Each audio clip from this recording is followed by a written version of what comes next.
আসসালামু আলাইকুম, সবাই কেমন আছেন?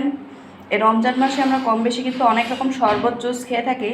তো আজকের আমি খুব মজাদার তরমুজের জুসের রেসিপি দেখাবো। তার জন্য দেখুন তরমুজগুলো খুব সুন্দর করে কেটে নিয়েছি। এবার এগুলো আমি ব্লেন্ডারে দিয়ে খুব সুন্দর করে ব্লেন্ড করে নেব, যাতে কোনো দানা ভাব না থাকে।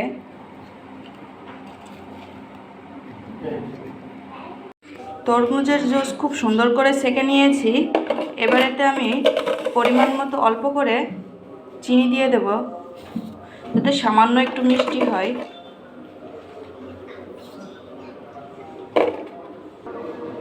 আর এই যে অল্প একটু বিট লবণ দেব, তাহলে খেতে ভালো লাগবে। ব্যাস, সবগুলো এবার আমি একটু ভালো করে মিক্সড করে নেব। এই যে তৈরি হয়ে গেল মজাদার তরমুজের জুস। এমন এক গ্লাস জুস হলে কিন্তু ইফতারিতে আর কিছুই লাগবে না। খেতে যেমন মজা হয়, বেশ শরীরটা ঠান্ডা করে আনে।